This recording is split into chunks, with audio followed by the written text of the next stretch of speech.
మరి శుభాకాంక్షలు తెలియజేస్తా ఉన్నాను. ప్రేమ్ ఇందాక ఆ గ్రామ పంచాయతీ యొక్క బ్రహ్మాండంగా తను మాట్లాడిన 2 నిమిషాలు బ్రహ్మాండంగా చెప్పిండు. తన తండ్రి యొక్క కళలు, తన తండ్రి కళ అంటే తను తీర్చడంలో ప్రధాన పాత్ర వహించి ప్రేమ్ నిజంగా యువర్ ద గ్రేట్ ఎడునో. నిజంగా ప్రతి తండ్రికి అంతకంటే ఉత్సవం ఏముండదు.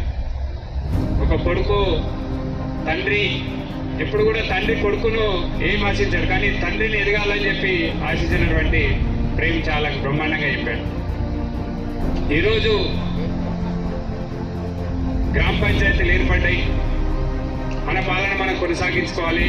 జేజేపల్లిలో ఉండే, ఇప్పుడు సాయి సర్పంచ్ ఉండే, తనకున్న నిధులతోటి అప్పుడు ఉన్నటువంటి ఏదో చేసుకుంటుండే. మన తాండాలకేం కూడా ఒకలో ఇద్దరు వార్డు మెంబర్లు ఉండేది.